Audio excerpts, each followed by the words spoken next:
श्री स्वामी समर्थ. जय जय स्वामी समर्थ. नमस्कार स्वामी भक्त हो. स्वामी स्पर्श या यूट्यूब चॅनेलमध्ये तुम्हा सर्वांचे मनापासून खूप खूप खूप स्वागत. सनातन धर्मानुसार कालभैरवाची पूजा करण्याला विशेष महत्त्व आहे. कालभैरव जयंतीला कालाष्टमीच्या नावाने देखील ओळखलं जातं. या दिवशी भगवान शंकरांच्या रौद्र रूपाची म्हणजेच कालभैरवाची पूजा केली जाते. धार्मिक मान्यतेनुसार या दिवशी कालभैरवाचे अवतरण झालं होतं.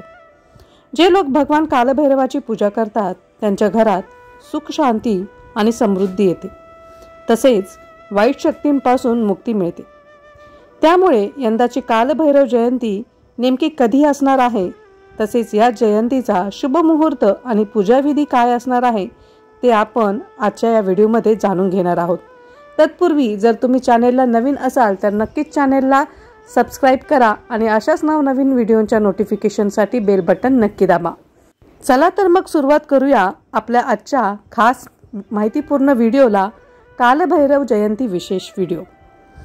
यंदाची कालभैरव जयंती ही कधी आहे ते आपण पाहणार आहोत. वैदिक पंचांगानुसार यंदाची अष्टमी तिथीची सुरुवात 22 नोव्हेंबर रोजी संध्याकाळी 6:07 होणार आहे. तर याचं समापन 23 नोव्हेंबर रोजी शनिवारी सकाळी 7:56 होणार आहे. अशातच 2024 सालची कालभैरव जयंती 22 नोव्हेंबर या दिवशी शुक्रवारी साजरी करण्यात येणार आहे. 22 नोव्हेंबर 2024 रोजी सकाळी 6:50 पासून ते सकाळी 10:48 पर्यंत कालभैरवाची पूजा करण्याचा शुभ वेळ आहे. जर तुम्ही या दरम्यान पूजा करत असाल तर याचा तुम्हाला विशेष लाभ मिळतो. मान्यतेनुसार या दरम्यान पूजा केल्याने घरात सुखशांती आणि समृद्धी राहते. कालभैरव जयंतीच्या दिवशी कालभैरवांची पूजा करण्यासाठी योग्य तिथी, योग्य वेळ काय आहे हे आपण तर पाहिलेच. तर आता या दिवशी कोणत्या सेवा कराव्यात, कोणते उपाय करावे जेणेकरून आपल्या आयुष्यातील संकटे दूर होण्यास मदत होईल ते आपण आजच्या व्हिडिओमध्ये आता पाहूयात. भगवान कालभैरवांबद्दल असे म्हटले जाते की कालभैरव माणसाच्या चांगल्या वाईट कर्मांचा हिशोब ठेवतात. सजीवांचे कल्याण करणाऱ्यांवर कालभैरवाची विशेष कृपा असते, तर वाईट कृत्य करणाऱ्या आणि अनैतिक कृत्य करणाऱ्यांना तो शिक्षा देतो. असे मानले जाते की कालभैरव अष्टमीच्या दिवशी काळ्या कुत्र्याला खायला द्यावे. असे केल्याने कालभैरवासोबतच शनिदेवाची कृपाही प्राप्त होते आणि राहूचा अशुभ प्रभावही दूर होतो.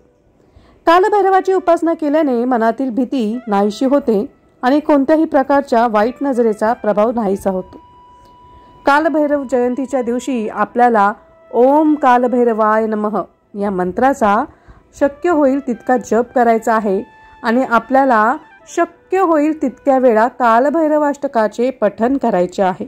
कालभैरवाचे वाहन म्हणून कुत्र्याचा उल्लेख केला जातो. कालभैरव जयंतीला काळा कुत्र्यास गुळाची पोळी किंवा गोड पोळी खाऊ घालावी. कालभैरवाची उपासना केल्यास सर्वात मोठे अडथळे देखील दूर होतात. सर्वात मोठे शत्रू शांत होतात. कालभैरवाची उपासना करण्याचा मंत्र म्हणजे ओम कालभैरवाय नमः. जर तुम्ही कर्जात बुडाला असाल, काही लोक अनावश्यकपणे तुमचा हेवा करतात. जर हा मानसिक त्रास संपत नसेल आणि तुम्हाला भीती वाटत असेल किंवा झोप लागत नसेल तर पुरोहितांकडून भैरवाच्या पायाजवळ ठेवलेला एक नारळ आणा आणि डोक्याजवळ ठेवून झोपा. त्यामुळे मानसिक शांती मिळते. जर अचानक संकट सुरू झाले आणि प्रत्येकजण साथ सोडून निघू लागला तर शनिवारी ओम भैरवाय नमःचा जप करावा आणि भैरवांच्या चरणी नारळ अर्पण करावा. त्यामुळे हळूहळू संकटे दूर होण्यास मदत होते.